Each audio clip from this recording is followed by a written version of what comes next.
1, 2, 3, 1, 2, 3, 1, 2, 1.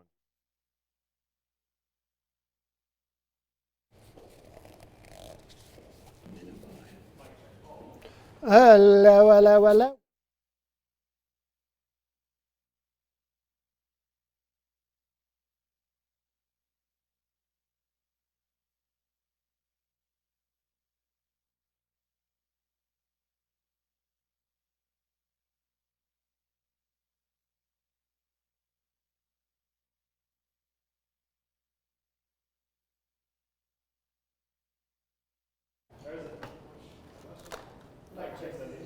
Mic check, 1, 2, 1, 2.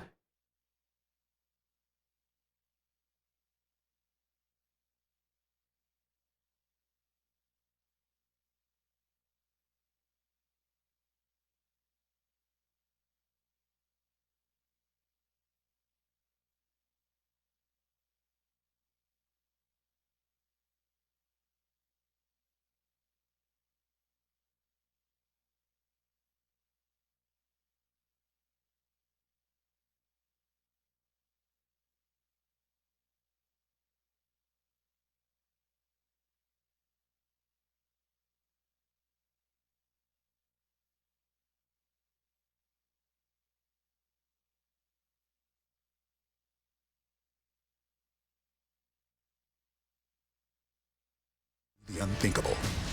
I'm not here to fight. I want to help you. Timeless season finale next Monday on NBC. On an all-new Tonight Show starring Jimmy Fallon, Magic Johnson drops by. NBC Tonight. With coverage you can count on, this is Channel 3 Eyewitness News at 11. Good evening. Thank you for joining us. I'm Greg Glover. And I'm Cindy Sexton. It's a Valentine's Day surprise like no other. Walker State Prison Fire Chief Matthew Mann is in the hospital recovering from severe injuries he received in a recent car accident. Last week, we reported on Chief Mann and his marriage proposal to Jessica Strange, who's been by his side ever since the accident. A local jeweler heard about the engagement and provided the chief and his bride-to-be with a sparkling surprise. Channel 3's Kate Smith was at the hospital to capture the special moment and says she's honored to share the love. Due to the extent of Chief Mann's injuries, he still isn't able to leave the hospital. Last week, he proposed to Jessica, but said the ring would have to wait until he's back on his feet. Now, thanks to a local jeweler, his future bride is all smiles. Chief Matthew Mann spends most of his afternoons in physical therapy, working to regain his strength. On Valentine's Eve, his routine was interrupted as surprise visitors entered his hospital room. You look a little startled. The owners of Dale May Jewelers heard about the chief's recovery and his engagement and wanted to do something special. We try to do things for the community. We really do make an effort. Just in time for Valentine's Day, store owner Jerry Tessman gave Chief Mann an engagement ring free of charge. One that it has a little bit of charisma. She's going to love it. After several days of top secret planning involving family members, the Siskin Rehab Center, and Channel 3, Jerry hand-delivered the diamond ring to Chief Mann and his future bride. We are just very thrilled to do this with the both of you, really and truly. I really appreciate it. Holding hands with their fingers interlocked, the couple says words can't express how grateful they are. I love it. I love it. I'm very excited. Very, very excited. Now, just days from saying I do, the couple calls this a happy ending to a difficult chapter as they look ahead to their lives together. What we've come through and joy and happiness. I would like to thank Dale May Jewelers for the ring and what she's done, and I'm really appreciative of it. With the engagement ring now in place, Jessica is now focused on finding the perfect dress and planning their wedding. The groom says he's looking forward to setting up the chairs. He smiled and told us that can be a part of his therapy. In the studio, Kate Smith, Channel 3 Eyewitness News. In a developing story tonight, a Whitfield County firefighter is in jail accused of molesting 3 young girls. And the Whitfield County Sheriff's Office believes 34-year-old William White could have more victims. He is charged with 5 counts of child molestation and 4 counts of sexual battery of a child. The investigation started when a woman walked into the sheriff's office earlier this month to report her granddaughter had been molested. White was arrested on Saturday while he was at work at the Whitfield County Fire Department. You know, I'm sure the Whitfield County Fire Department is certainly saddened by it, embarrassed, as I guess all of us are with Whitfield County that's associated with it. But again, it just shows that nobody's above the law, and it's a very unfortunate situation. White has been placed on a leave of absence without pay while the investigation continues. In Polk County, the sheriff's office is investigating an employee with Polk County Schools for solicitation of a minor. Deputies say 27-year-old William Colby Ledford faces charges because he made inappropriate contact with someone he thought was an underage boy online.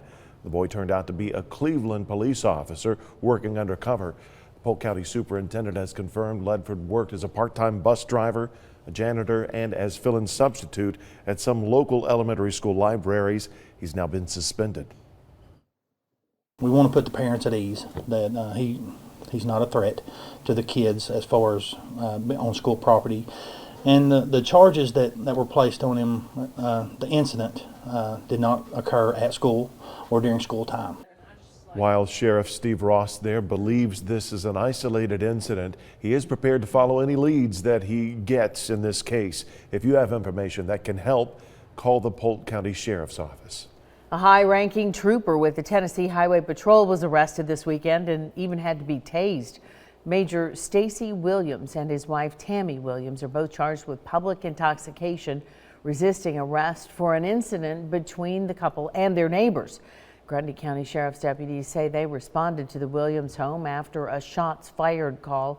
Stacy Williams was also charged with aggravated assault and reckless endangerment. He's been placed on leave. And Chattanooga police say an argument led to a shooting on Arlington Avenue this afternoon. 24-year-old Malcolm Carter is expected to recover from his gunshot wound. Police say suspect information will not be released right now. The city of Chattanooga wants to get out of the hotel business. Our partners at the Chattanooga Times Free Press report the city would like a private company to buy the Chattanooga Hotel and Conference Center that opened in 2001. The minimum asking price would be more than $37 million. That is the amount the city still owes on the hotel's 30-year bond issue. The Chattanoogan has 199 hotel rooms, 3 restaurants, and 25 meeting rooms. If you have Valentine's Day plans tomorrow, it might not be a sunny day, but at least it'll be rain-free for most of the day. Well, let's find out from Chief Meteorologist Paul Bearettes when it is going to rain, perhaps. Paul, tell us about it. That's right. We'll check that right now on Vipercast. For tonight, we're just going to see the clouds slowly increasing. It'll be partly cloudy in the morning at around 7 o'clock or so. These are high and middle clouds that'll be spreading in. So we'll start off the day with a little bit of sunshine. Then throughout the day, the clouds will thicken up a little bit. We may see a sprinkle throughout the day, but that's about it. Temperatures, I think, are going to be a little warmer than I was thinking at 6 o'clock tonight. I think they'll be getting probably to 60, maybe 61 degrees. This is around 6 o'clock tomorrow night. Most of the showers will be off to the north of us, and the clouds will thicken up a little bit. More showers out to the west, and then a big wave of rain could move in overnight. So by 7 o'clock in the morning, could be a little bit of sleet in some of the higher elevations in Van Buren County all the way up to Cumberland County, but mainly for most of us, it's going to be rain, and most spots are going to be rain too. And they're going to see clearing skies come in Wednesday afternoon. It's around 6, and then the rest of Wednesday night, things are looking pretty good. So that's the way things are looking now. I've got the 7-day forecast in just a bit. Paul, thanks very much. We'll check back in with you. It's the day before Valentine's Day, one of the busiest days of the year for local flower shops, of course. Last-minute customers filed into Carolyn's Florist in Chattanooga today, hoping they would secure a gift for a special someone. Workers at the shop say they've been preparing for several weeks. Owner Carolyn Hogan tells us she and her staff have more than 500 flower arrangements to deliver by the end of tomorrow. You're never prepared. We think we are until the day gets here or the day before, and then it goes crazy. Flowers are always a good go-to, she says, but some other popular Valentine's Day gifts are candy, teddy bears, gift cards to your Valentine's favorite place. If you need more last-minute gift ideas, the clock is ticking. Head to WRCBTV.com. After the break here at 11, nearly 200,000 California residents are waiting anxiously after leaving their homes in the path of a broken dam spillway. The latest ahead. Plus, a new study suggests the oldest sibling is the smartest sibling. Find out how researchers came to that conclusion ahead.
Right now, there's no timetable for nearly 200,000 people to return to their Northern California homes threatened by damaged spillways on a dam. Eyes in the sky and on the ground are keeping a close watch on the Oroville Dam. It's the nation's largest. Word did come today that water levels at Lake Oroville dropped below capacity, stopping water from spilling over a potentially hazardous emergency spillway. Still, state leaders want the level to drop another 50 feet. At a joint news conference today, President Trump and Canadian Prime Minister Justin Trudeau reaffirmed the friendly relationship between our two nations, while treading carefully on their different positions on issues such as the admission of Syrian refugees. President Trump reiterated his commitment to toughen border enforcement and screening of visitors. Prime Minister Trudeau is the third foreign leader President Trump has hosted at the White House. Charleston church shooter Dylan Roof wants a new trial. A federal jury found Roof guilty on 33 charges related to the murders of 9 parishioners at a Charleston church in 2015. He was sentenced to death. Now, attorneys for the 22-year-old are arguing federal prosecutors lack jurisdiction, claiming the case happened entirely in South Carolina and Roof's use of the internet, highways, and a gun manufactured out of state were not sufficient enough to warrant violations of the Commerce Clause.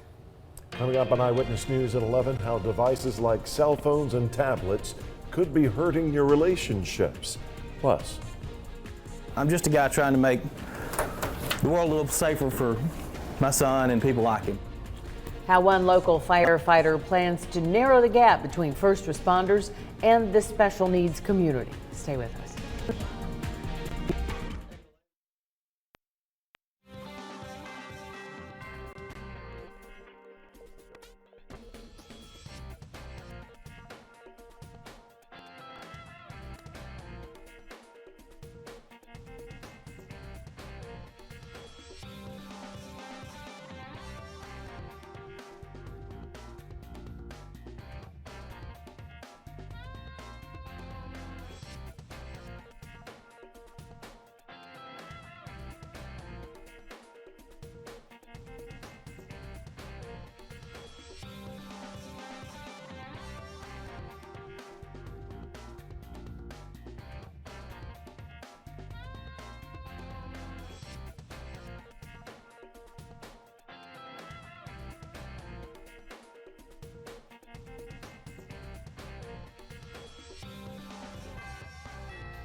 A local firefighter is helping residents living in the Tennessee Valley in a way never done before. He's helping bridge the gap between first responders and the special needs community.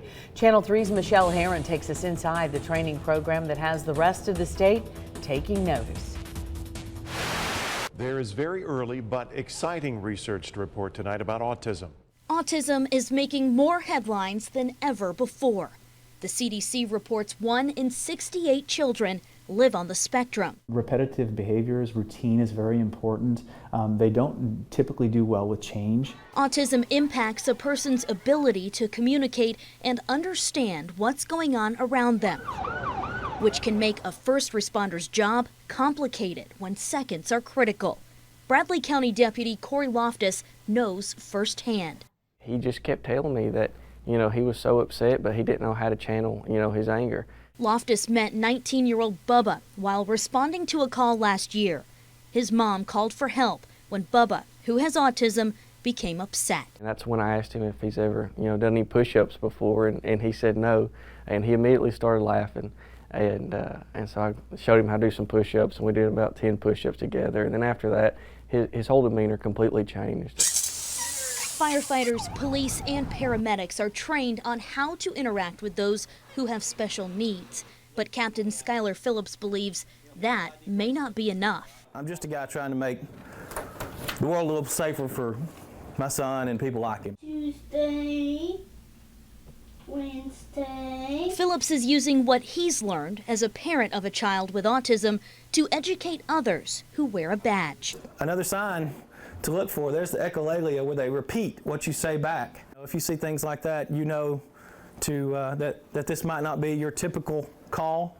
You may have to think outside the box. Phillips teamed up with Lifeline Ministries, a local nonprofit that supports those with disabilities, to create the Special Needs Awareness Program. It's designed to help first responders and families be better prepared. And we want to let them know that it's okay if they need us to call us. Jason Reich, a licensed clinical counselor and mental health provider at CHI Memorial, says those living with autism compute things differently. He compares it to owning an Apple computer when the rest of the world runs on PCs. They both perform the same job, but can need a translator to make a connection. And that builds rapport, and it also kind of brings them into your world, and so they connect in that way. And once that connection is made, it's one that will last a lifetime. That was Michelle Herron reporting. Program leaders are also working to equip police cruisers and fire engines with things to help those with sensory processing disorders. If you'd like to take part in training, head to WRCBTV.com. You can click for more information. And here's some relationship advice on this Valentine's Eve.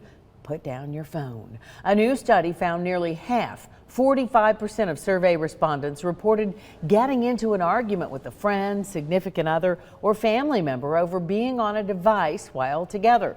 Devices may also hamper singles hoping to get a second date. About 1/3 of those surveyed said they had to compete with their date's device for attention on a first date. This may be no surprise to all of you who are firstborn out there, but a new study suggests older siblings are the smartest. Researchers in Scotland tested 5,000 children every 2 years until they turned 14. Firstborns had higher IQ scores as early as their first birthday and continued to perform better than younger siblings. Experts say parents gave all of their children the same emotional support, but tended to provide firstborns with more mental stimulation.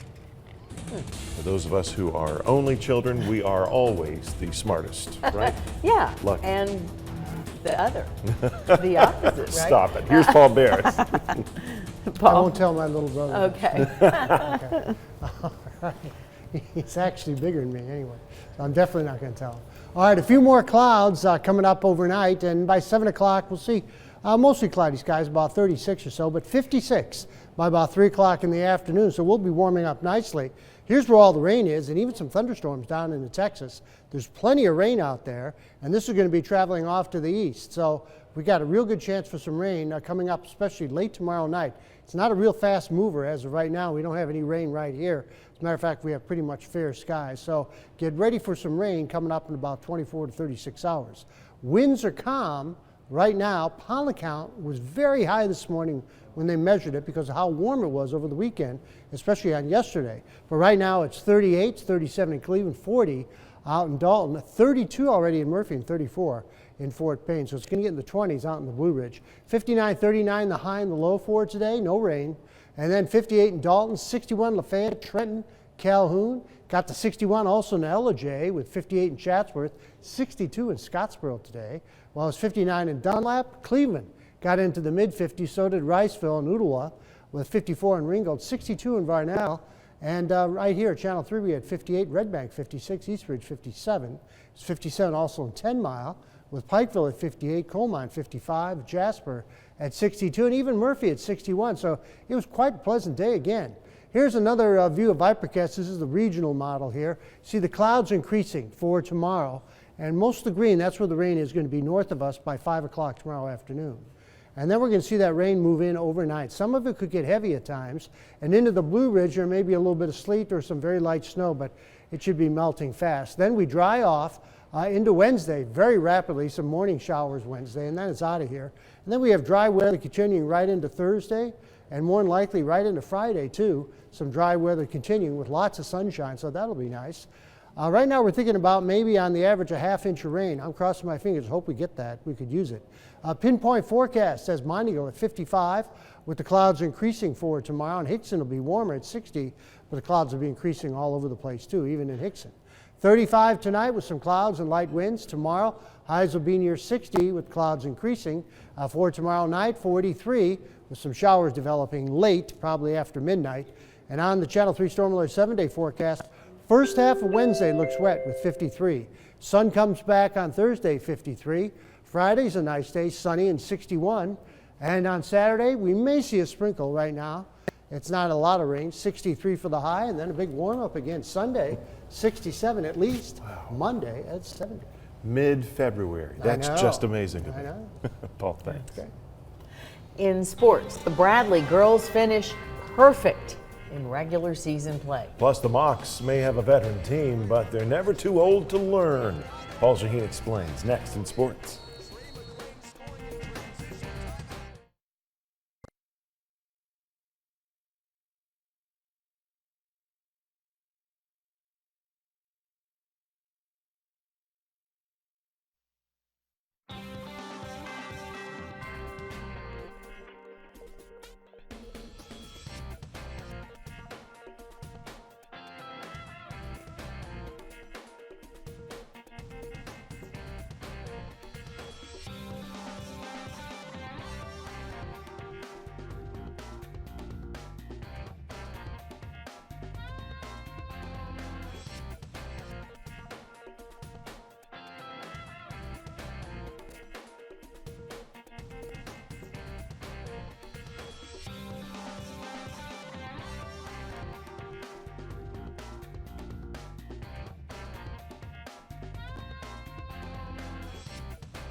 For the first time in more than 40 years, the Bradley Central girls finished the regular season unbeaten. They did it twice in the mid-70s. Both of those seasons, they finished the state tournament unbeaten as well. It was senior night in the Bears Den, the Bearettes hosting Maryville.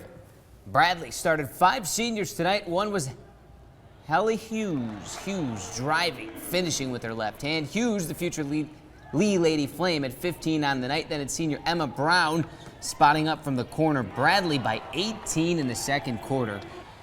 It happened quick. Checking in with junior superstar Ryan Howard now. The bucket, the foul, and Florida head coach Amanda Butler in the house watching on. I believe that was Brooke Copeland's mom, current Lady Gator right now, Brooke Copeland. The Bearettes roll 57-29, finishing a perfect 27-0. The postseason starts Saturday with a district tournament. I just don't want us to take it for granted. This game means nothing. I've said it before. This game means nothing to the next game. Every night we'll get everybody's best shot. We got to really be on our A game because this thing will get down to just 1 or 2 plays to be the difference in winning a state championship or not. The Bradley boys also celebrated senior night with Maryville in town. Ty Beavers catch, release. Well, he got rid of it quick. Handed his face, dude did not care. The Bears get it going now in the paint. It's senior John Brown, baseline. He'll finish. Not long after that, Brown on defense, forcing a turnover. It's UTC football commit Cole Copeland. Scoop it up, score it up. He'll take the foul as well. Bradley Central knocks off the 10th-ranked Rebels, 57-52. By the way, that was Maryville's 4th loss of the season. Veteran team or not, there's no rule as to when during the college basketball season a team truly learns how to win. Some teams never learn. For the Mocs, Saturday's win at Wofford may be that moment this veteran group put it together. To be able to respond the way we did and beat Wofford at their place in front of that crowd, I think they lost 1 home game all year. I was really, really proud of our team. And the Mocs did it 2 days after that gut-wrenching loss at Furman. UTC's young guns, freshmen Nat Dixon and Rodney Chatton, played a huge role in the Mocs win at Wofford. 2 guys off the bench. Chattanooga head coach Matt McCall is watching shed that freshman stigma. Obviously, we have a tremendous amount of trust in our seniors just because of the amount of games that they've been in. But to have him on the floor, to have Nat on the floor in those situations, I think that only helps our team going forward here. As ESPN's Joe Lenardi, a.k.a. Joey Brackett, sees it, Furman is the Southern Conference's lone NCAA tournament team. In the SEC, Lenardi says the Vols are not in. He has Tennessee listed as one of the first 4 teams left out. 14-point blown lead at home to Georgia hurt, but another win over Kentucky tomorrow can only help. They tip at 7 in Lexington. Meanwhile, the UConn women have hit the century mark. The first basketball team to ever win 100 straight games. The Lady Huskies beat South Carolina tonight, 66-55. It was your final for win number 100. Even Gino looked a little shocked. My question, how about this one? What if UTC's Jim Foster never hired Gino at St. Joe's? That's a good question. That's a thinker. I'll bet you Jim Foster popped a bottle tonight. In honor. Let's talk about the Bradley Bearettes and the coach. Yes, district voting by the coaches last week. It was the district, coach of the year was handed out. The guys won, 800 straight? He was not named, Jason Bruder, named district coach of the year. Didn't get a vote. 7 straight years he has not won district coach of the year. You know the success they've had. That is just amazing. Yes, there's going to be a microphone and a camera in one of your faces soon. Talking to you, district coaches. Is it jealousy? Can you say that around coaches? I mean, is it possible? Let's start a move to get him that award next year. Ball Bears has your 7-day forecast. We'll get back.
All right, let's look at that planner. We got a few more clouds moving in for tomorrow, and the clouds will thicken up throughout the day, but I'm going to hold off on the rain until probably after midnight tomorrow night. So for most of tomorrow, all tomorrow, should be pretty dry with clouds increasing and temperatures responding nicely. They should be climbing to about 60 or so for the actual high. May even get a degree or two warmer if we get any more sunshine. And remember, tomorrow's Valentine's Day. Yeah, you may have to panic tomorrow. 53 on Wednesday in the morning, and then it should be ending and clearing, and then dry weather through Friday. A slight chance for showers Saturday, warming up Sunday, and coming up into Monday. So Paul's saying a nice day to panic if that's what you've got to do tomorrow, right? That's right. And I'm sure there will be someone out there. Some panicking taking That's right. place. One more national news story before we say goodnight. This breaking just within the last few minutes. Michael Flynn has resigned as National Security Advisor. More on that, I'm sure. But let's take a look at a NASA image. It was taken by the Hubble Space Telescope, showing a star transforming from a red giant to a planetary nebula. When the star blows its outer layers of gas and dust out into the surrounding space, astronomers rarely capture a star in this phase because it happens so quickly. Lucky. Amazing. Have a good night.